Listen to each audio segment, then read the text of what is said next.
সালামু আলাইকুম। আমি সাধারণত ফেসবুকে আসি না, কিছু দিই না। তো এই ভিডিওটা একটু জনসচেতন এরকম একটা পোস্ট, যদি কারো উপকারে আসে আর কি, সেই জন্য আসলে করা আছি। আমি ফেনী লালফুল চেম্বার থেকে ভিডিও করা হচ্ছে। এখন দেখি ওষুধগুলো দেখি।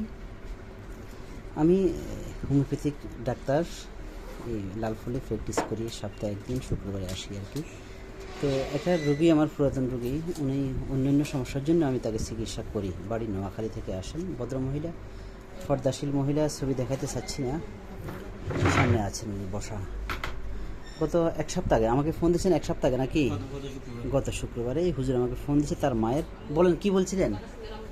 মার যে ফ্যাট ব্যথা আর বুকে ব্যথা করে, বুকে ব্যথা করে, এটা ঠিক করে দিতেছে, ঘরে ঘরে ইয়ে করতেছে, গড়াগড়ি খাইতেছে। তো আমাকে দেখানোর পরে একজন গুণিনের সাথে কথা বলছেন, তাই না? জি। আচ্ছা, যাক। তো গুণিন সাহেব তাকে এই ওষুধগুলো দেয় আর কি। একজন গুণিন, ফেনী লালফুলে একজন গুণিন। ওনার মা, যেহেতু মা অসুস্থ, ওই হাজিরা মিলানোর পরে গুণিন সাহেব বললো যে আলগা সমস্যা আছে, এই বলে তাকে কিছু ওষুধ দেয়। আমার এই ভিডিও করার উদ্দেশ্য হচ্ছে, আপনারা যে লাইনের আছেন, আপনি যদি গুণিন হন, প্লিজ আল্লাহর ওয়াস্তে আপনি শুধু গুণিনিগুলো করেন।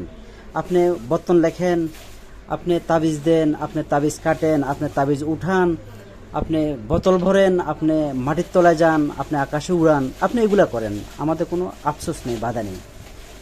আপনি হোমিওপ্যাথি ডাক্তার, তো আপনি শুধু হোমিওপ্যাথি চিকিৎসাই করেন, আপনি অন্য কিছু লিখবেন না, করবেন না।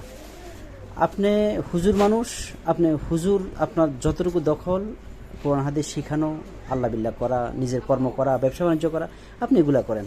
কেন আপনি গুণিন হয়ে একজন মানুষকে এরকম ব্যথানাশক ওষুধ, উইদাউট গ্যাস্ট্রিকের ওষুধ ছাড়া, আপনি গ্যাস ওষুধ ছাড়া এই রুগীটাকে ওষুধগুলো দিয়ে, তার যে এখন পেটের ভিতরে এই যে ইন্টেস্টাইনাল পারফোরেশন হয়ে যাচ্ছে, পেট ফুটা হয়ে যাচ্ছে, ইন্টেস্টাইন বা স্টোমাক ফুটা হয়ে যাচ্ছে, ব্যথায় চিৎকার দিতেছে, কান্নাড়ি করতেছে, গড়াগড়ি দিচ্ছে, এর জবাব আপনি কি দিবেন?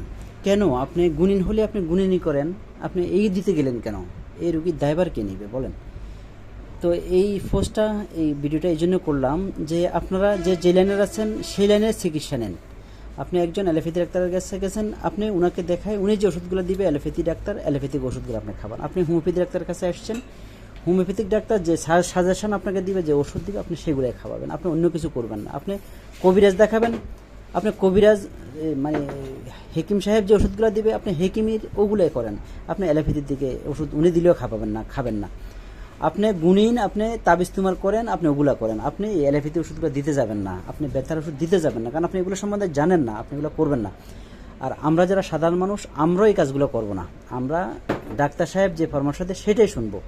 ডাক্তার কাছে যে আবার লুকোচুরি করে গুণিন দেখানো, গুণিনের কাছ থেকে আনি ওষুধ খাওয়া, এই খেয়ে এই সমাজের আজকে এই তাল বেতাল মানুষগুলো। আল্লাহ সবাইকে বোঝার তৌফিক দান করুক। আমি হয়তো বুঝতে পারিনি, ভালো চেষ্টা করছি বলার জন্য, যে আপনি যে লাইনের মানুষ, আপনি সেই লাইনে থাকেন, সেই চিকিৎসাটুকু করেন, তাতেই আপনারও উত্তম হবে, আপনার জন্য ভালো হবে, রোগীর জন্য মঙ্গল হবে।